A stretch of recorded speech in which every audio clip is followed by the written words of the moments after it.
బ్రహ్మశ్రీ చదరువాడ సుందర రామశాస్త్రులు గారి రుద్రాధ్యాయ వ్యాఖ్య 5వ భాగం 18-11-20 2 అనువాకాలు అయిపోయాయి. 3వ అనువాకంలోకి వచ్చాం.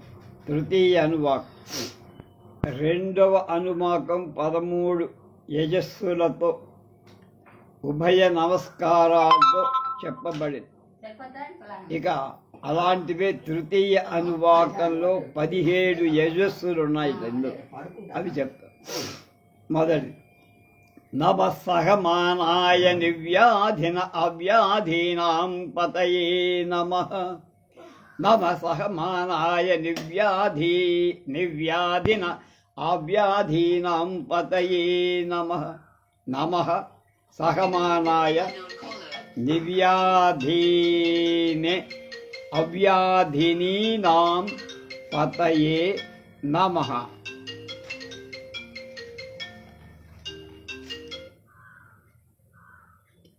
సహమానాయ శత్రువులను లోబరచుకునేవాడు. నివ్యాధినే శత్రువులను బాగా కొట్టేవాడు అయినటువంటి రుద్రుడికి నమః నమస్కారం. అవ్యాధీనాం అంతటను అంటే అన్ని చోట్ల కొట్టేటువంటి సూరసేన అంటే సైన్యానికి. పతయే పాలకుడైన రాజైన రుద్రుడికి నమస్కారం.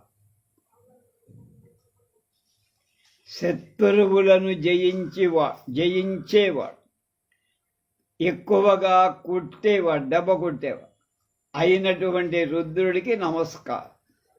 అన్ని ప్రదేశాలలో వ్యాపించి ఉన్న శత్రువులను ప్రహరించేవాడు అంటే నిలుపదల చేయేవాడు, అడ్డు పెట్టేవాడు, జయించేవాడు అయినటువంటి సూరసేనలను, అలాంటి సూర్యుల యొక్క సేన కలిగి ఉన్నవాడైన రుద్రుడికి నమస్కారం. భట్ట భాస్కర వ్యాఖ్యానంలో ఇప్పుడు చెప్పిందంతా సేనాచార్యుల వారి వ్యాఖ్య. కిందటి అనువాకంలో దేవుడు ద్రవ్యాలకు అధిపతి అని ప్రతిపాదించారు. ఈ అనువాకంలో కర్మలకు అధిపతి కూడా ఆయనే. ద్రవ్యాలకు ఏ ద్రవ్యాలుంటే ఆ ద్రవ్యాలకన్నిటికీ అధిపతి రుద్రుడు. ఇప్పుడు మన కర్మలకు కూడా అధిపతి రుద్రుడే అని ఈ అనువాకంలో వారిని చెబుతున్నారని భట్ట భాస్కరాచార్యులు చెప్పారు.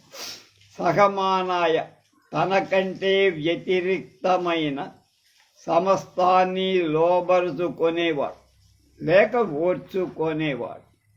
అంటే భక్తుల అపరాధాలు చేసినా భక్తులు క్షమించేవాడు.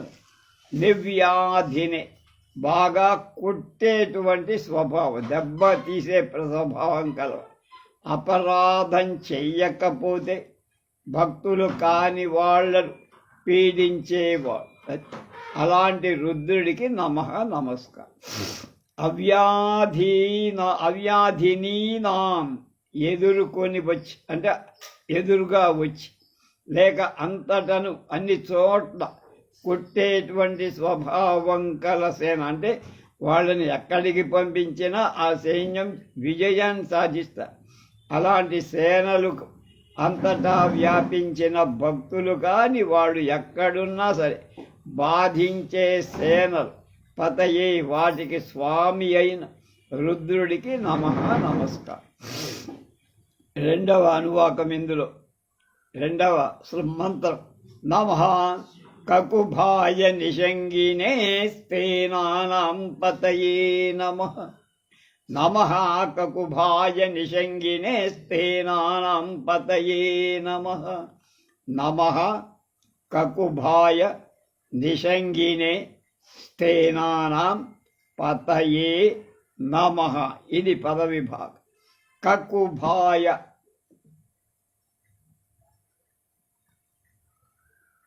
మద్ది చెట్టు లాంటివాడు, దానిలాగా పొడవైన వాడు లేక చాలా ముఖ్యుడు, ప్రధానమైన నిషంగిని ఖడ్గం కలవాడు అయినటువంటి రుద్రుడికి నమస్కారం. స్థేనానాం అంటే రహస్యంగా దొంగతనం చేసే దొంగల, చోరుల, రహస్యపు దొంగలు, కన్నానుచ్చి కన్నాను పోయాడంటుంటారు. రహస్యంగా దొంగిలించే వాళ్ళ పతయే, ఆ వాళ్ళకి పాలకుడు కూడా రుద్రుడికి నమస్కారం. కనుక ఆయనకి కూడా నమస్కారం. అంటే దొంగతనం చేసేవాళ్ళ నాయకుడు కూడా ఆయనే. రుద్రుడు విలాసార్థం నటుడిలాగా వేషాలు ధరిస్తూ ఉంటాడు, దొంగలను పాలిస్తాడని చెప్పబడి. లేక రుద్రుడు సమస్త జగత్ ఆత్మకుడు అవటం వచ్చ ఎవరు ఎలా ఉంటారు అక్కడ ఆ రూపాల్లో ఉంటాడు. దొంగలకు ప్రభు ఏమిటి అంటే అనేక మనస్తత్వాలు ఉన్నాయి, వాళ్ళలో కూడా దేవుడు ఉన్నట్టే కదా. స్థేనాది శరీరాలలో రుద్రుడు జీవరూపం, ఈశ్వర రూపం అనే రెండు రూపాలతో అందు జీవరూపం ఏదో అది స్థేనాది శబ్దానికి వాచ్యం. ఆ జీవుడే చౌర్యాది దోషం వల్ల శాస్త్రాలలో నిందింపబడుతున్నది. కనుక ఈ ఈశ్వర రూపం ఏదైతే ఉందో అది స్థేనాది శబ్దాలకు లక్ష్యం. అలాంటి స్థేనాది శరీరగతుడైన ఈశ్వరుణ్ణి అనుసంధించటం పాపక్షయహేతు అవటం ఆయన్ని ఈశ్వరుణ్ణి అనుసంధించటం చేస్తే పాపం వల్ల పాపమంతా కూడా క్షయమై పరమ పురుషార్థం లభిస్తుంది. కనుక ఈశ్వర రూపమైన లక్ష్యార్థాన్ని వివక్షించి మంత్రంలో స్థేనాది లౌకిక శబ్దాలు ప్రయోగించబడ్డాయి అని అర్థం చేసుకోమన్నారు. శాఖాగ్రంలో చంద్రుడున్నాడు అంటే లక్ష్య శబ్దం యొక్క వాచ్యార్థమూలం లక్ష్యార్థ బాలులకు తెలియదు కనుక చక్కగా తెలియాలి అని చెప్పాలంటే లక్ష్యార్థమే చెప్పాలి. స్వబోధకంగా మార్గం చేత ముఖ్యార్థవాచకాలు శబ్దాన్ని కొంచెం గ్రామాటికల్ సంబంధం. అయితే దీని భావం ఏమిటి? సర్వదేవతలలో ప్రధాన భూతుడై ఖడ్గధరుడైనటువంటి రుద్రుడికి నమస్కారం. సర్వదేవతలలో ముఖ్యుడైన ఆయన చేతిలో ఖడ్గం, ఖడ్గధరుడైనటువంటి రుద్రుడికి నమస్కారం. దొంగలకు ప్రభువైన వాడిలో కూడా అంతర్యామి అయి ఉన్నటువంటి రూపుడికి నమస్కారం. దొంగలకి మనసు లేదా? ఉంది. అందులో పరమేశ్వరుడేడా? ఉన్నాడు. కనుక అందరిలోనూ ఉన్న పరమాత్మ దొంగల్లో కూడా ఉన్నాడు కనుక దొంగల్లో ఉన్న పరమాత్మ కూడా అయిన రుద్రుడికి నమస్కారం. దీనికి భట్ట భాస్కరుడు చెప్పిన వ్యాఖ్యానం ఏమిటంటే కకుభాయ ప్రధానుడు లేక ఉన్నతుడు, లేక కకుభాయ కక్కు అంటే కక్కుభాతి వృషభము యొక్క మూపుల మీద ప్రకాశించేవాడు. కక్కుభం అంటే ఎద్దు యొక్క మూపు మీద ఉండేటువంటి ప్రకాశించేవాడు.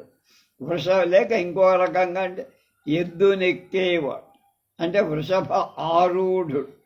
నిషంగిని ఖడ్గం కలవాడు. ఈ మాట అన్నిటికీ ఒకటే. ఖడ్గం చేత యుద్ధం చేసడానికి సమర్థుడే. అలాంటి రుద్రుడికి నమస్కారం. అంటే ఎద్దు వాహనం మీద ఉండే వాహనంగా కలవాడు, చేతిలో ఖడ్గం కల ఆ రుద్రుడికి నమస్కారం. స్థేనానాం దాగి ఉండి దొంగతనం చేసే అంటే చాలా రహస్యంగా తెలియకుండా తెలివితేట దొంగతనం చేసేటువంటి వాళ్ళకి పతయే స్వామి అయినట్టు దొంగలైన భక్తుల ఎడ వారి మీద ఉండే వాత్సల్యం చేత వాళ్ళకి స్వామి అయి వాళ్ళ పాపాలు ఎందుకు దొంగతనం చేయమని కాదు, వాళ్ళ పాపాలని క్షమించటానికి వాత్సల్యం చేత హరించేవాడు రక్షించేవాడైన రుద్రుడికి నమస్కారం. కనుక ఈయన అన్నిటికీ సమర్థుడు అని చెప్పటం. ఇక మూడవది నమో నిషంగిణ ఇషుధి మతే తస్కరాణాం పతయే నమః. నమో నిషంగిణ ఇషుధి మతే తస్కరాణాం పతయే నమః. నిషంగినే ఇషుధిమతే తస్కరాణాం పతయే నమః. నిషంగినే అంటే బాణం ధనుస్సును సంధించటం చేత పట్టే బాణం నిషంగం. ధనుస్సులో ఏ బాణాన్ని అమ్ముల పొదిలో ఉండే బాణం కాదు, ధనుస్సులో పెట్టి సంధించి ఎవరినో కొట్టాలనుకుంటా అలా సంధించటానికి సిద్ధం చెయ్యబడిన బాణం అది నిషంగినే. అలాంటి బాణం కలవాడు. ఇషుధిమతే మూపున ఇందాక వచ్చిందిగా, మూపున ధరించే బాణాధారం అనేటువంటి ఇషుధి అనబడు. అమ్ముల పొది ఒక రకంగా చెప్పాలంటే ఇది అమ్ముల. అది ఎక్కడ వీపు మీద కట్టుకుంటారు, వెనకాల కట్టి ఉంటుంది, దానిలో అమ్ములు బాణాలు ఉంటాయి, అవి తీసి సంధిస్తారు. కనుక వెనకాల వీపు వెనకాల అమ్ముల పొది కలవాడు అయిన రుద్రుడికి నమస్కారం. తస్కరాణం ప్రకటంగా దొంగతనం చేసాడు. ఇందాక రహస్యంగా దొంగతనం చేశాడు, ఇప్పుడు బహిరంగంగా కంటి చూపులోనే దొంగతనం చేస్తుంది. అలా చేసేటువంటి దొంగల పతయే పాలకుడైన రుద్రుడికి నమస్కారం. ధనస్సులో సంధించటానికి హస్తంలో బాణాన్ని ధరిస్తున్నవాడు, అమ్ముల పొదిని మూపు మీద ధరించినవాడు అయిన రుద్రుడికి నమస్కారం. బాహాటంగా దొంగలించే దొంగలను అంటే అరణ్యం మొదలైన ప్రదేశాలలో దారి కొట్టి దోచుకునేవాడు, అలాంటి వాళ్ళ సొమ్మును హరించేటువంటి వాడు ప్రకటన చోరుడు అంట. ప్రకట అంటే ఏమి ధైర్యంగా అందరి ఎదుట చేస్తారు. మిగతా ఇందాక చెప్పిన వాడు ఒక్కడే వస్తాడు, ఒకడే చేస్తాడు, వీడు సమూహంగా ఉంటారు. దీనికి ఇది సాయన భాష్య. భాస్కరాచార్యులు గారు ఏం చెప్తున్నాడు? నిషంగినే ఖడ్గం కలవాడు, ఇషుధిమతి అమ్ముల పొది కలవాడు అయిన రుద్రుడికి నమస్కారం. ఖడ్గం అమ్ముల పొది రెండు కలవాడు అని చెప్పటం చేత మళ్ళా నిషంగిని అనేది ఇక్కడ గ్రహణం తీసుకోమాలి. నిషంగినే మిక్కిలి ఆసక్తి, ఇంకొక అర్థం చెప్పాలి. నిషంగినే అంటే బాగా ఆసక్తి కలవాడు. ఎవరి మీద? భక్తుల మీద మిక్కిలి ప్రేమ, ప్రీతి, ఆసక్తి, రక్షించాలన్న భావాలు ఇవన్నీ అవి కలవాడు. లేక దొంగతనంలో బాగా ఆసక్తి కలవాడు. ఇషుధిమతి అమ్ముల పొది కలవాడైన రుద్రుడికి నమస్తే. తస్కరాణం ఇందాక చెప్పాక అరణ్యంలో దారి బందిపోట్లు కూడా అంతే సమూహంగా వస్తారు, దొంగిలించిపోతారు. అలాంటి మొదలైన చోట్ల బాటసారుడ కాపు కాచి ప్రత్యక్షంగా దొంగలించేటువంటి వాళ్ళకు కూడా ప్రభువైన రుద్రుడికి నమస్కారం. ఇది మూడోది. నాలుగవ మంత్రం నమో వంచతే పరివంచతే స్థాయూనాం పతయే నమః. నమో వంచతే పరివంచతే స్థాయూనాం పతయే నమః. నమః వంచతే పరివంచతే స్థాయూనాం పతయే నమః. వంచతే తన ప్రభువుకు ఆప్తుడైన అతడి వ్యవహారాలు చేస్తూ అతనికి గాను వీళ్ళు నిలిచినేట అంటే నిలబడేటువంటి విక్రయించేట ఒకనొకప్పుడు కొంచెం ద్రవ్యం అపహరించేవాడు. వీడికి కూడా కొంచెం దొంగ బుద్ధి ఉంది. పరివంచతి, అన్ని వ్యవహారాలలో వంచన అంటే మోసం చెయ్యగలిగిన వాడు, మోసం చేసి పొందుకునేవాడు. అలాంటి రుద్రుడికి నమః నమస్కారం. స్థాయూనాం అంటే రహస్యమైన దొంగల 2 రకాలు. దూరంగా ఉండి వచ్చి రాత్రి ఎవ్వరికీ తెలియకుండా కన్నం వేసి డబ్బు కానీ లేకపోతే ఏవైనా సరే వాటిని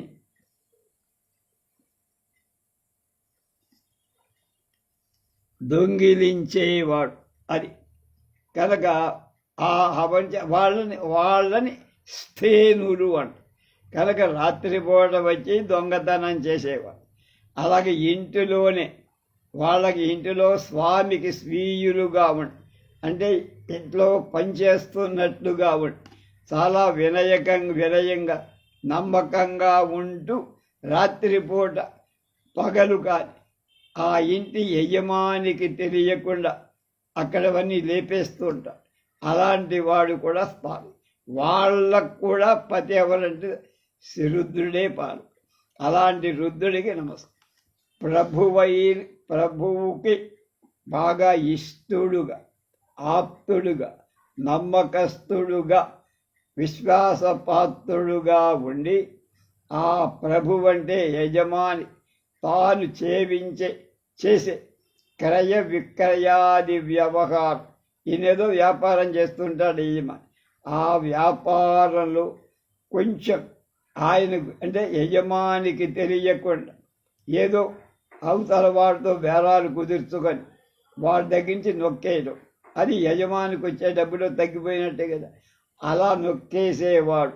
అలా డబ్బుని లేక ద్రవ్యాన్ని అపహరించేటువంటి వంచకుడి రూపంలో ఉన్న వాళ్లకు ప్రభువుగా తాను చేసే సర్వ వ్యవహారాలలో ద్రవ్యం అపహరించేటువంటి పరివంచకుని రూపం కలవాడుగా అయినటువంటి రుద్రుడికి నమస్కారం.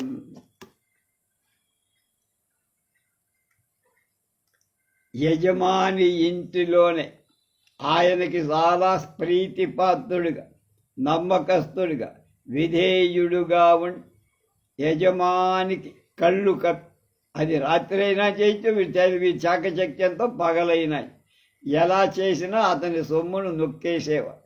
అంటే అపహరించేటువంటి ఇంటి దొంగలకు కూడా అధిపతి, పాలకుడు, రక్షకుడు, రాజు అయినటువంటి రుద్రుడికి నమస్కారమని శాయన మాధవాచార్యుల వారి భాష్యం. ఇప్పుడు భాస్కరుడి మతం ఏం చెప్తోంది? వంచతే మోసం చేసేవాడు, పరివంచతే అంతటా మోసం చేసి, ఒకతోటే కాదు మొత్తం లోకమంతా, అంటే అప్రతిహతంగా అనానుష్ఠాప్ వాడిని ఆపగలిగేవాడు ఎవడు ఉండేవాడు. అలా మోసం చేసేవాడు. అలాంటి రుద్రుడికి నమః నమస్కారం. స్థాయూనాం సత్పురుషుల వేషం కలవాళ్ళే పైకి కనపడుతూ ఉంటారు బాగానే, కానీ లోపలంతా కపటంగా ఉండి వాళ్ళు ఏమిటంటే మరి తేనె పూసిన కత్తుల్లాగా కనక వస్త్రాలు మొదలైన వాడు అపహరించే దొంగలకు కూడా పతియే ప్రభువైన రుద్రుడికి నమస్కారం. 5 నమో నిచేరవే పరిచరాయారణ్యాణం పతయే నమః. నమో నిచేరవే పరిచరాయారణ్యానాం పతయే నమః. నమః నిచేరవే పరిచరాయ అరణ్యానాం పతయే నమః. ఇది పద విభాగం. నిచేరవే ఇదంతా ఇంకా అపహరణలోనే ఉన్న దొంగతనం. అపహరించటానికి ఎప్పుడు అవకాశం దొరుకుతుందా అని వాడు నిరంతరం స్వామి ఇంట్లోనే చాలా జాగ్రత్తగా ఉంటూ వాళ్ళ పని చేస్తూనే ఉంటాడు. ఎప్పుడు వీలు దొరుకుతుందా, సందు దొరుకుతుందా, అప్పుడు లేపేద్దాం అనుకునేవాడు. ఏంటి అక్కడ ఉండే ద్రవ్యాలు కానీ, వస్త్రాలు కానీ, ఆభరణాలు కానీ, డబ్బు కానీ ఏవైనా అలాంటి ఎప్పుడు నమ్మకంగా ఉన్నట్లు తిరుగుతుంది. పరిచరాయ అంతటా కూడా, అంటే అంగడి వీధి దుకాణాలు మొదలైన అన్ని చోట్లలో కూడా దొంగలించే ఆలోచనతో తిరిగి ఇంట్లో కానీ, వాడు ఆ యజమాని దుకాణాల్లో కానీ, పొలాల్లో కానీ, వ్యాపారాల్లో కానీ, ఏదైనా సరే ఎక్కడో అక్కడ వాడిని ఎలా మోసం చేసి వాడి దగ్గర మనం నొక్కేయాలి వాడి సొమ్ము అని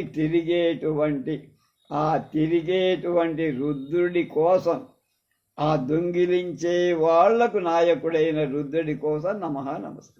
అరణ్యం దారిలో పోయేటువంటి వాళ్ళను బాధించి వాళ్ళ డబ్బు దశకం అపహరించటానికై ఎప్పుడు అడవిలో ఉండే అడవి దొంగ దక్కువని అంటాం మనం. అలాగే వీళ్ళకి సముద్రపు దొంగలు కూడా ఉంటారు. వాళ్ళకి అలాంటి దొంగలకు పతయి పాలకుడైన రుద్రుడికి నమస్కారం. దొంగిలించటానికి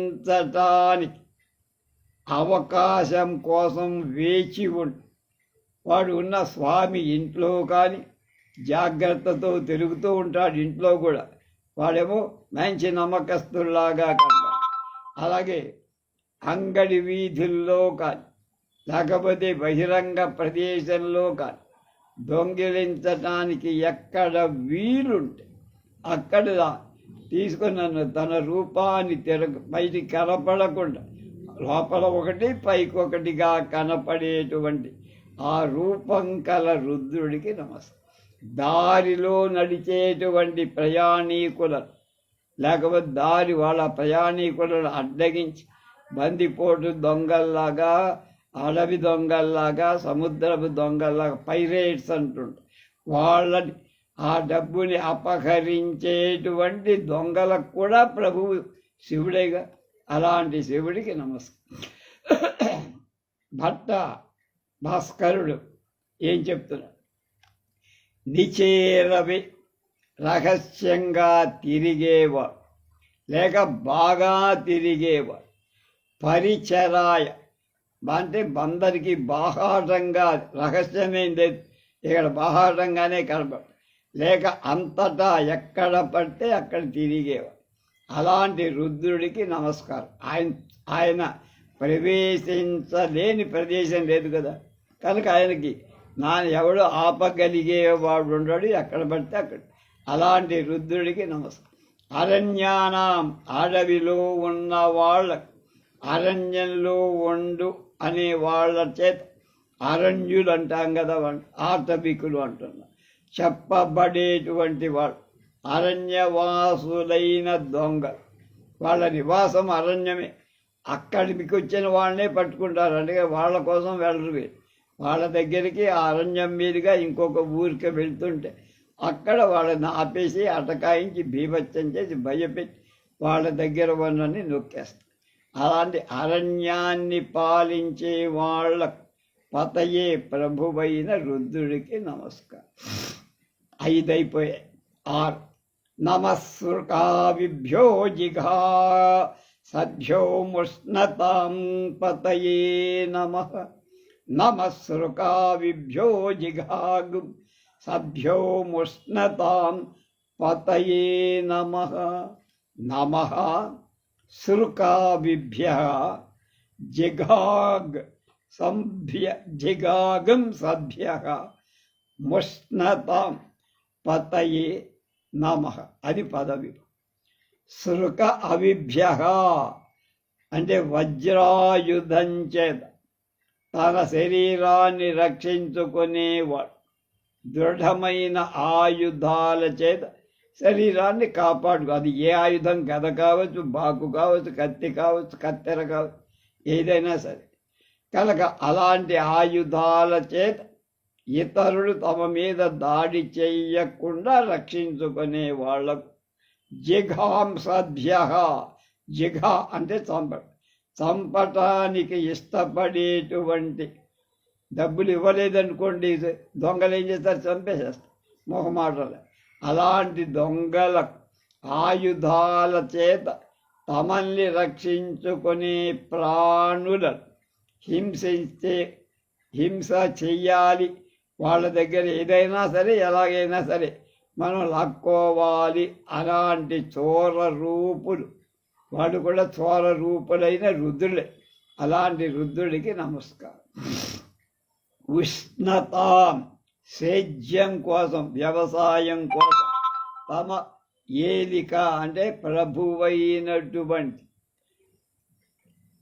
ధాన్యాలు మొదలైన వాడు దొంగిలించి, అంటే ఒరే కళ్ళల్లో కాపలా ఉండరా, ధాన్యం నూరుస్తున్నారు అని తన పాలేరునికి పంపిస్తే వాడు అక్కడ లారీ చేపడి ఎవరికితో వేలం పెట్టుకొని వాడు కొంత నొక్కేస్తుండే. అలా నొక్కేసే వాడిలో కూడా రుద్రుడు ఉన్నట్టే కదా. అలాంటి రుద్రుడికి నమస్కారం. ఉత్తమమైన ఆయుధం చేత తమల్ని తాము రక్షించుకునే వాళ్ళ ప్రాణులను అంటే జీవులను చంపకూరే వాళ్ళైన చోరల స్వభావం కల, దొంగిలించే స్వభావం కల రుద్రుడికి నమస్కారం. వ్యవసాయదారుడైన భూస్వామి యొక్క ధాన్యాలు దొంగిలించే, హరించే దొంగల నాథుడి రూపంగా ఉన్న రుద్రుడికి నమస్కారం. భట్ట భాస్కరుడు ఏమంటాడంటే, సురకావిభ్య, సురకం అంటే వజ్రం అంట, అదొక అర్థం. సురకం అంటే వజ్రం, అది ఆయుధమాత్రంగా ఉపలక్ష, అంటే వజ్రమే ఆయుధంగా గలవు. వజ్రాయుధం ఆయుధంగా కలవాడు ఇంద్రుడని మనకు తెలుసు కదా. అంటే గట్టి ఆయుధం, శత్రువులని సంహరించే ఎంత గట్టి ఆయుధం తన దగ్గరుంటే తన ప్రాణానికి రక్ష. అలాంటి రుద్రులకు అనుచరులైనటువంటి మత్వదీయార్థం అంటారు. సురక అవిభ్య, వజ్రం మొదలైన ఆయుధాల రక్షించేటువంటి రుద్ర అనుచరుల కోసం, లేక ఆయుధాలను ఆయుధాలతో నేర్పరితనంగా, అంటే ఎఫిషియన్స్గా అంటారు, ఆయుధాల చేత జీవించేటువంటి ఒక రకం తెగ మనుషులు రుకావులు అనబడు, సుర్కాపులు అనబడు. చెంగిజ్ ఖాన్ లాంటి వాడు అలా ఉంటాడు. అలాంటి వాళ్ళ కోసం, వాళ్ళ రూపంలో గల రుద్రుడికి నమస్కారం. జింఘాసభ్య, చంపకోరేటువంటి రుద్ర అనుచరుల కోసం. వీళ్ళంతా మనుష్య జాతి విశేషంలోనే ఉంటారు. వీళ్ళంతా మనుషులే, కానీ పైకన కనిపించకుండా కొంతమంది, కనిపించేటి కొన్ని, కనిపించి కనపడినట్టుగా కొందరు. ఎలాగో అలాగా అవతల వాడిని మోసం చేసి ఏదో నొక్కేయాలనే భావంతో అలాంటి వాళ్లకు ప్రభువైన రుద్రుడికి ముష్ణత, దొంగతనం చేసేవాళ్ళు దొంగల పతయే ప్రభువై రుద్రుడికి నమః నమస్కారం. అంటే ఏ రూపంలో ఉన్నా వాడు రుద్రుడే, ఆయనకి నమస్కారం. నమోసి మధ్యో సక్తంచరభ్య ప్రకృంతానాం పతయే నమః. నమోసి మధ్యో నక్తంచరభ్య ప్రకృంతానాం పతయే నమః. నమః అసిమభ్య నక్తంచరభ్య ప్రకృంతానాం పతయే నమః. అసిమభ్య అంటే, అసి అంటే కత్తి, కత్తి చేతిలో ఉన్నవాడు. మధ్య అంటే అసి కత్తి, మధ్య చేతిలో కత్తున్నవాడు. కత్తి ధరించిన వాడు ఏం చేస్తాడు? చోరుల కోసం, అంటే దొంగల కోసం చేతిలో కత్తి వాడిని రక్షించుకోడు. నక్తంచరభ్య, నక్తంచరుడు అంటే రాక్షసుడు, రాత్రిపూట తిరిగేవాడు నక్తంచరుడు, నిశాచరుడు అంటాము. కనుక రాత్రిలో తిరిగేటువంటి వాళ్ళ కొరకు, రాత్రిలో తిరుగుతూ దారిలోకొచ్చిన వాళ్ళని బాధిస్తూ చేతిలో కత్తో కఠారో ఉంటూ దాంతో భయపెట్టే దొంగలకు ఆ ఇద్దరు రకాలైన రెండు రకాలైన దొంగల రూపమైన రుద్రుడికి నమస్కారం. అలాగే ప్రకృంతానాం చంపి దొంగలించేటువంటి దొంగ అంటే వాడు చేతిలో ఆయుధవాడు ఉంటారు, వాళ్ళ ఒంటి నిండా బంగారం ఉంటుంది, వాడు దొంగలించాలి. వాడు ఒప్పుకోరు, చేతి మీద చెయ్యటాన్ని ఒప్పుకోరు, వాడు పోరాటానికి ప్రయత్నిస్తారు. లేకపోతే నువ్వు దొంగకపోతే నేను చంపేస్తానంటాడు, చంపేసి వాళ్ళ ఆభరణాలని దొక్కేస్తారు. అలాంటి అనుమానం లేకుండా అంటే ఏ రకమైన హింసా ప్రకృతితో అయినా అవతల వాడిని హింసించి లేకపోతే చంపేసి కూడా ఆ ఆభరణాలు మొదలైనవి దోచుకునే వాళ్లకు పాలకుడైన రుద్రుడికి వాళ్ళలో కూడా రుద్రుడు ఉన్నాడు, వాళ్ళకి ఖడ్గం ధరించిన వాళ్ళను రాత్రులలో తిరుగుతూ వీధిలోకి వచ్చే వాళ్లను బాధించేటువంటి చోర రూపులైనటువంటి రుద్రులకు వాళ్ళకి నమస్కారం. ప్రాణాలను చంపి అంటే ప్రాణులను చంపి వాళ్ళ ధనాదులను దొంగలించే దొంగలకు నాథుడైన రూపంగా ఉండే పతి అయినటువంటి రుద్రుడికి నమస్కారం. భర్త భాస్కరుడు ఏం చెప్తాడు? అసిమధ్య ఖడ్గాలు కలవాళ్ళు నక్తంచరభ్య రాత్రులలో తిరుగువాళ్ళు అయినటువంటి రుద్రులకు నమస్కారం. ప్రకృంతానాం చాలా ఛేదించేటువంటి రాత్రులు తిరుగుతూ ప్రాణాలను వధించే ప్రాణులను వధించే వాళ్ళ డబ్బు దశకం మొదలైన వాళ్ళని అపహరించే చోరుల పతయే ప్రభువైన రుద్రుడికి నమస్కారం. ఇది 7వ మంత్రం. 8 నమపుష్ణీహినే గిరిచరాయ కురుంచానాం పతయే నమపుష్ణీహినే గిరిచరాయ కులుంచానాం పతయే నమః ఉష్ణీహినే గిరిచరాయ కులుంచానాం పతయే నమః. ఉష్ణీషిని అంటే ఉష్ణీషం అంటే తలకు చుట్టుకుంటే తలపాగని ఉష్ణీషం అంటారు. బాగా అవి కావ్యాలు ఉంటాయి. కనుక తలగుడ్డ తలపాగ లేదా శిరోవేస్తనం అంటారు. అది కూడా ఆ గుడ్డ ధరించి పెద్ద మనుష్యులాగా చరిస్తూ జనసమూహాల మధ్యలోనే తిరుగుతుంటారు. ఎవరికి నమ్మకం అపనమ్మకం కలగదు వాళ్ళ మీద. అలా ఉంటూ దొంగలించటానికి తిరిగేటువంటి చోరుడు దొంగలకు. అలాగే గిరిచరాయ పర్వతాల మీదే ఉంటారు వాళ్ళు. ఇక్కడ మనకి జగ్గయ్యపేటకి వెళ్ళి కొంగర మల్లయ్య అని ఒక గుట్ట ఉంది. ఆ గుట్ట మీద దొంగ ఒకడు ఉండేవాడు. ఆ కొండ మీద ఉండి అటు వస్తుంటుంటే వాడికి అనుచరులు ఉండేవాడు. రే నేను దిగొస్తే మీ పని పట్టేస్తా చంపేస్తాననేవాడు. అని అనగానే ఆ వెళ్ళేటువంటి జగ్గయ్యపేటకి వెళ్ళేవాడు, జగ్గయ్యపేట నుంచి బెదవాడు వచ్చేవాడు. వాళ్ళందరూ కూడా భయపడి తమ దగ్గర ఉన్నదంతా వాడికి దూచిపెట్టి వెళ్ళేవాడు. వాడు కొండ దిగటం ఎవడు చూడ, ఎందుకని వాడు కుంటికాలు, వాడు దిగలేడు తాకలేడు. భయపెట్టి మాటలతో భయపెట్టి వాడు ఆ దారి దోపిడీ చేసేవాడు అన్నమాట. అది కొంగర మల్లయ్య గుట్ట అంటారు. జగ్గయ్యపేటకి వెళ్ళే దారిలో మనకి కనపడుతుంది.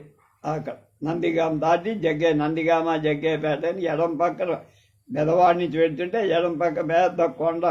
ఇప్పుడు దాని మీద సెల్ టవర్లు హిల్ టవర్లు చాలా కట్టారు.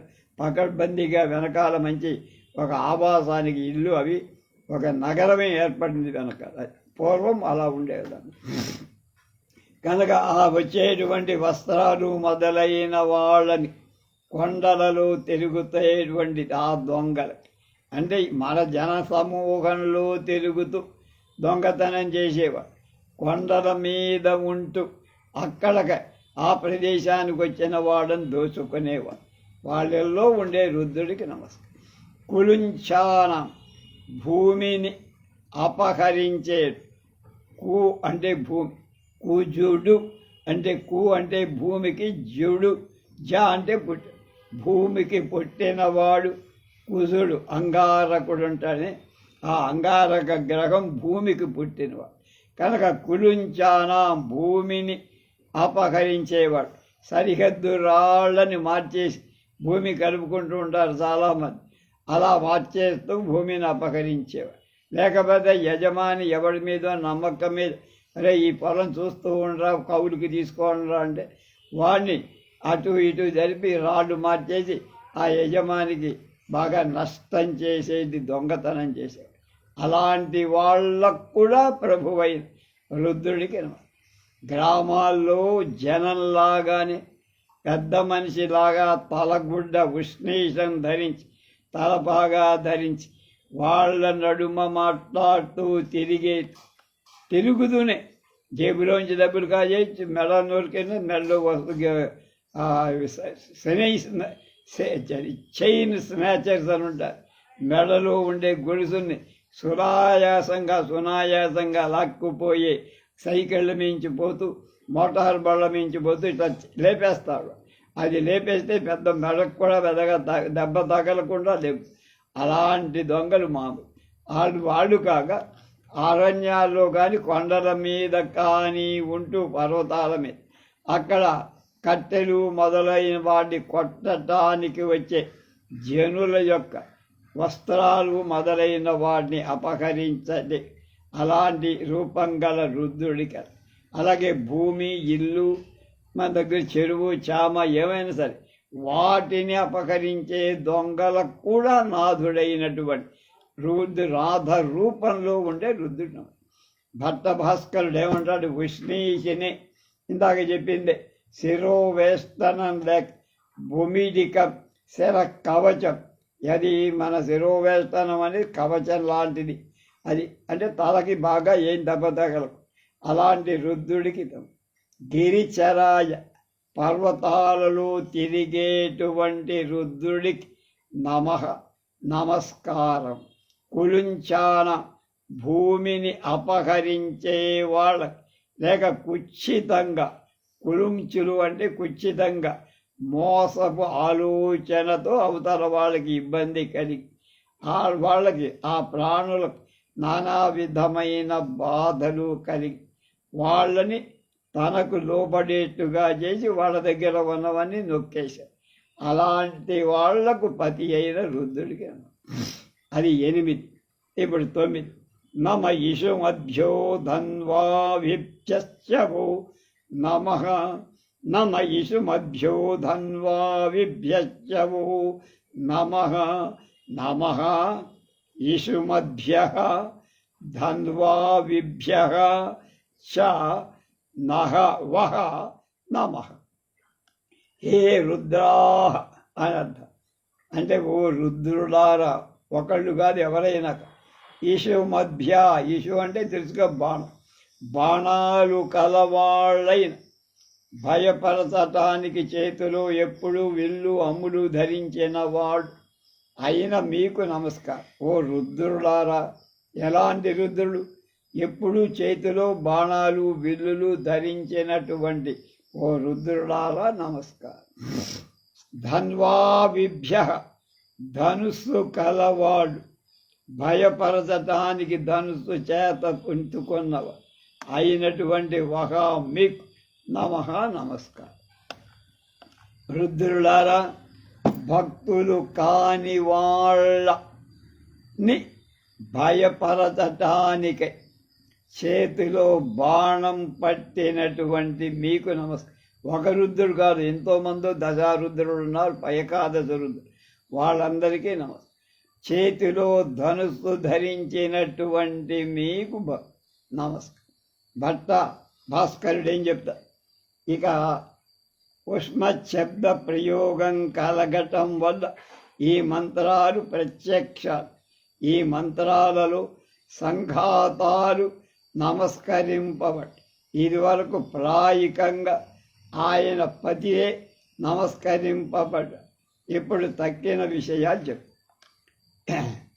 9 అయిపోయింది, 10లోకి వచ్చి నమ అతన్వానేభ్య ప్రతిదధానేభ్యశ్చ వో నమః. నమ అతన్వానేభ్య ప్రతిదధానేభ్యశ్చ వో నమః. నమ అతన్వానేభ్య ప్రతిదధానేభ్యశ్చ వో నమః. నమః అతన్వానేభ్యః ప్రతిదధానేభ్యః చ వహః నమః. రుద్రాః ఒక రుద్రుడు కాదుగా, ఏకాదశ రుద్రుడికి అందరికీ చెప్తా. రుద్రస్వామ, ఓ రుద్రస్వాములారా, అతన్వ అనేభ్య, అతన్వానేభ్య అంటే వింటిలో అల్లెత్రాటిని ఎక్కువ పెట్టిన మీకు, అంటే వాళ్ళు ఎలా ఉన్నారు, సిద్ధంగా ఉన్నారు బాణం వేయటానికి. కనుక వింటిలో బాణాన్ని సంధించి సిద్ధంగా ఉన్న మీకు నమస్కారం. ప్రతిదధానేభ్య బాణాన్ని సంధించేవాళ్ళు అయిన వహచ మీకోసం నమః నమస్కారం. రుద్రులారా, ధనస్సును మోపెట్టిన వాళ్ళైన మీకు నమస్కారం. మోపెట్టిన ధనుస్సులో బాణాన్ని సంధించే ఉత్తమ మోపెట్టడమే కాదు, మోపెట్టిన వాళ్ళకి నమస్కారం. మోపెట్టిలో మోపెట్టి అందులో బాణాన్ని విడవడానికి సిద్ధంగా ఉన్న వాళ్ళకి నమస్కారం. 2 రకాలన్నమాట. భర్త భాస్కర్ కూడా ఇదే చెప్పాట, దానికి తేడా లేదు. తర్వాత నమ ఆయచ్చభ్యో విసృజభ్యశ్చ వో నమః. మళ్ళా నమ ఆయచ్చభ్యో విసృజభ్యశ్చ వో నమః. నమః ఆయశ్చభ్యః విసృజభ్యః చ వహ నమః. రుద్రాః ఓ రుద్రులారా, ఆయశ్చభ్యః ఇందాకటే అల్లెత్తరాట్లోనే ఉన్నాయి, అక్కడ దారిపోలమ. అల్లెత్తరాటిని ఆకర్షించే వాళ్ళైన మీకు నమః నమస్కారం. విసృజభ్యః బాణ ప్రయోగం చేసేటువంటి వహ చ మీకు కూడా నమః నమస్కారం. రుద్రులారా, బాణాన్ని సంధించి అల్లెత్రాడు లాగుతున్న మీకు నమస్కారం. ఇందాకేమిటి, అల్లెత్రాటు సిద్ధం చేసుకున్న వాళ్ళకి. రెండోది, అల్లెత్రాటులో బాణాన్ని పెట్టి సిద్ధంగా ఉన్న వాళ్ళకి నమస్కారం. ఇప్పుడు అల్లెత్రాటిని లాగటానికి సిద్ధంగా ఉన్న రుద్రులకు నమస్కారం. భట్ట భాస్కరుడు కూడా అలాగే చెప్పాట. నమోస్యభ్యో విద్యభ్యశ్చ వో నమః. నమోస్యభ్యో విద్యభ్యశ్చ వో నమః. నమోస్యభ్యో విద్యభ్యశ్చ వో నమః. నమః అస్యభ్యః విద్యభ్యః చ వహ నమః. రుద్రాః ఓ ఏకాదశ రుద్రులారా, అస్యభ్యః అసి అంటే బాణం కానీ లేకపోతే కత్తిక. బాణం వేస్తున్న మీకు, బాణాన్ని గురి దగ్గరకి పోయేటట్లుగా చేస్తున్న, లక్ష్యానికి గురి పెడుతున్న మీకు నమః నమస్కారం. విద్యభ్యః శత్రుదేహంలో గుచ్చటానికి, వహాచ అంటే ఆ బాణాలు ఎందుకు, ఊరికే గాలిలో విసరటానికి కాదు, శత్రువులను ఛేదించడానికి, వాళ్ళని దెబ్బ కొట్ట. అలాంటి చ మీకు నమస్కారం. బాణాలను గురి వద్దకు వెళ్ళేటట్టు అంటే ఏ లక్ష్యాన్ని నువ్వు ఛేదించాలనుకుంటున్నావు ఆ లక్ష్యానికి వెళ్ళేటట్లు బాణాన్ని పంపే మీకు నమస్కారం. బాణాలను గురి అయిన వాడి దేహాల్లో గుచ్చేటువంటి నైపుణ్యం నేర్పు ఉన్న ఓ రుద్రులారా మీకు నమస్కారం. ఆయన కూడా దాదాపు అలాగే చెప్పాట. దానికి ఇంకే నమ ఆసీనేభ్యః శయానేభ్యశ్చ వో నమః 13వది. నమ ఆసీనేభ్యః శయానేభ్యశ్చ వో నమః. నమః ఆసీనేభ్యః శయానేభ్యః చ వః నమః. ఇది పదవిభాగం. రుద్రాః ఓ రుద్రులారా, ఆసీనేభ్యః, ఆసీనం అంటే కూర్చోమంటాం కదా, కూర్చుండి ఉన్న మీకు నమః నమస్కారం. కనుక మీరు హాయిగా తిష్టగా కూర్చున్నారు, మీకు నమస్కారం. శయానేభ్యః, మీరు పడుకుని ఉంటారు, ఆ పడుకున్న మీకు కూడా నమస్కారం. కూర్చున్నా నమస్కారం, పడుకున్నా మీకు నమస్కారం. విశ్రమించటానికి కూర్చున్న మీకు నమస్కారం. అలాగే పడుకున్న మీకు రుద్రులారా నమస్కారం. ఇది 14 నమస్వపథ్యో జాగ్రద్భ్యశ్చ వో నమః. నమస్వపథ్యో జాగ్రద్భ్యశ్చ వో నమః. మళ్ళా నమస్వపథ్యో జాగ్రద్భ్యశ్చ వో నమః. నమః స్వపథ్యశ్చ జాగ్రద్భ్యః చ వః నమః. రుద్రాః, రుద్రులారా, స్వపథ్యః, నిద్రపోయేటువంటి మీకోసం నమః నమస్కారం అగుగా. జాగ్రద్భ్యః, మేలుకొన్న మీకు, వః చ మీకు నమస్కారం. అంటే నిద్రపోతున్న నమస్కారం, మేలుకొన్న మీకు అంటే మేలుకొనమన్న రుద్రులకు నమస్కారం, నిద్రపోతున్న రుద్రుడు నమస్కారం, కూర్చున్న రుద్రుడికి నమస్కారం, పడుకున్న రుద్రుడు.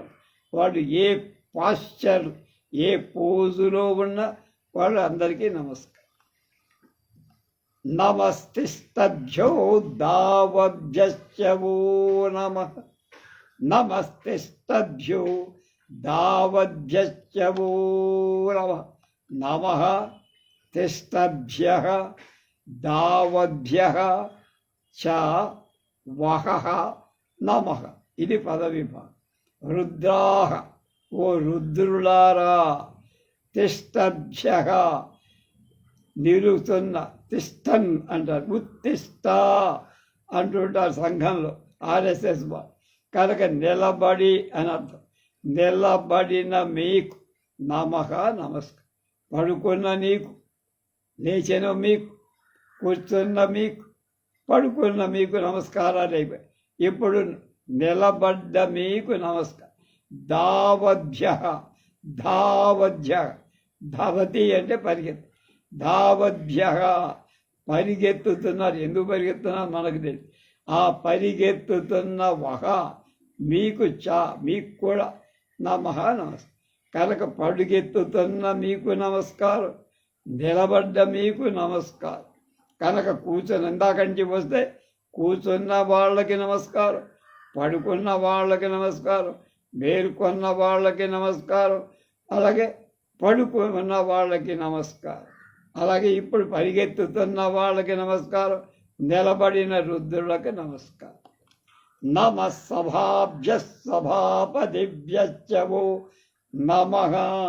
ఇప్పుడు మళ్ళా నమః సభాభ్యః సభాపతిభ్యశ్చ వో నమః.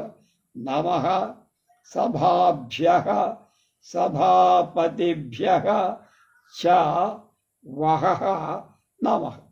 భా రుద్రులారా, సభాభ్యః, సభలైన మీ కొరకు, అంటే సభని కొలువు తీరుస్తున్న మీకోసం సమూహంగా చేరి కూర్చున్న మీ అందరి, ఒక్కొక్కడు నారిందాక, ఇప్పుడు అందరూ కొద్ది ఒక చోట చేరారు.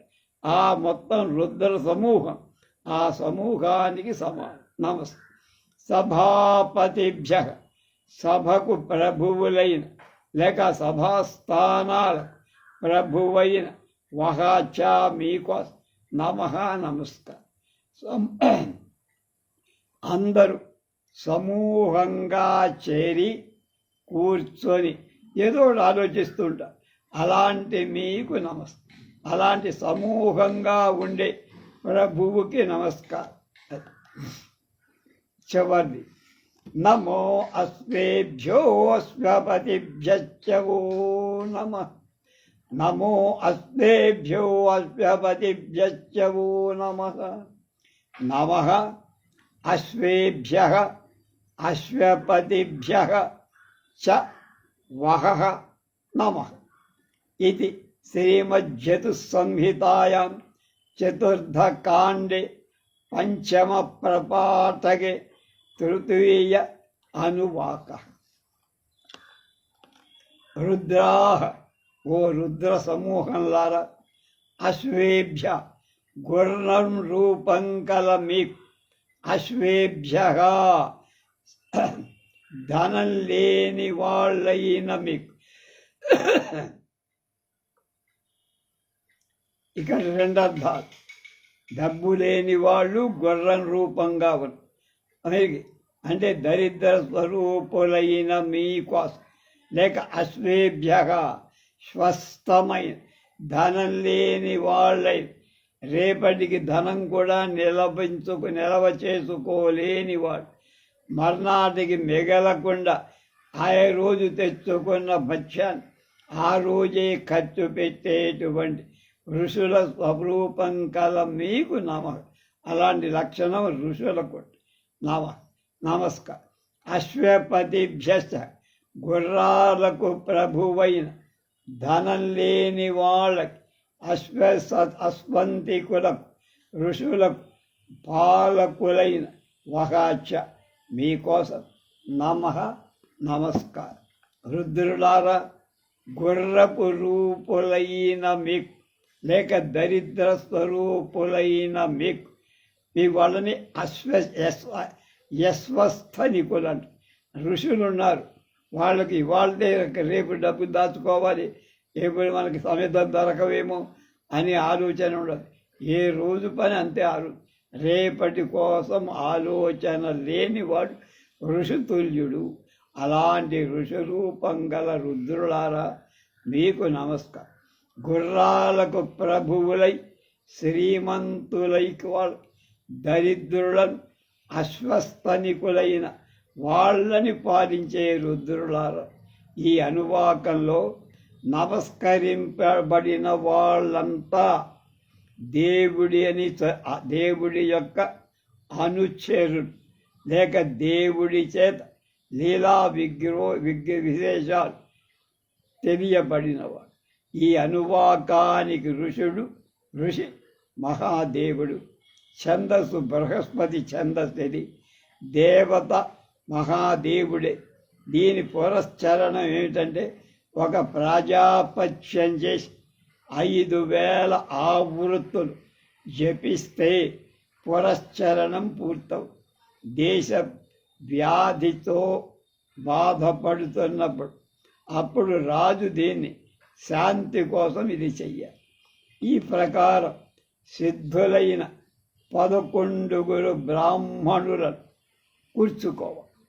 5 జపాన్ని, 5 రాజ్యహోమం చెయ్యటానికి వాళ్ళని ఏర్పాటు చేయి. ఒకడు నమశబ్దాన్ని వచ్చేటప్పుడంతా తిలోదకాలు వేలుస్తూ ఉండాలి. నమః అని ఎప్పుడు వచ్చినప్పుడు అప్పుడు తిలోదకాలు వదలతాను అని వాడి పని. ఇలా జపహోమాలు 1,000 ఆవృత్తులు కావించినట్లయితే 1,000 ఆవృత్తులు చేసితే జనపదంలో వ్యాధులు ఉండవు. గుర్రాలు మొదలైన వాహనాలకు రోగం వస్తే నువ్వు పిండి కలిపిన అపూపాలు ఆహుతి ప్రమాణాలు చేయించి 11,000 వ్రేల్చాలి అగ్నిలో. వాహనాలకు సామాన్య వ్యాధి ఏదైనా ఉంటే పోతుంది.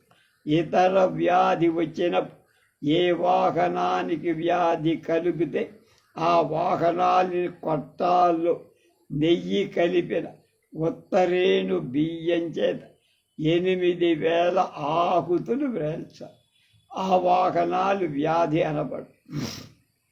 ప్రధానమంత్రికి రోగం వస్తే శివాలయంలో నేతితో తడపబడిన శుద్ధ బియ్యాల చేత 1,00,000 ఆహుతులు వ్రేల్చాలి.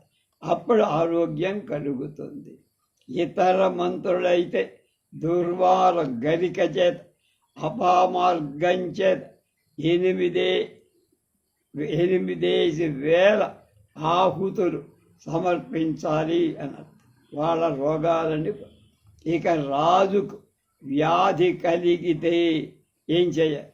తచ్చాంతి సిద్ధులైనటువంటి 21 బ్రాహ్మణులు పిలిపించాలి.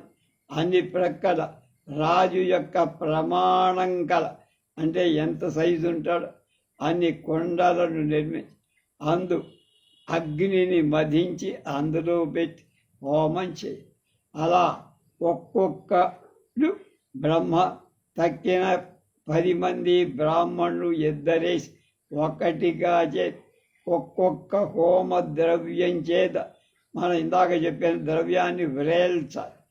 తండులాలు బియ్యం, తెలలు నువ్వులు, శ్యామాకం చామలు, నీవారం అపామార్గ దుర్వలు, కమలాలు, కింజిల్కాలు, శుద్ధౌదనం, ఆజ్యం, ఇవి 10 హోమద్రవ్యాలు. ఈ హోమద్రవ్యాలని ఆవు నేతితో తడిపి ఉండాలి.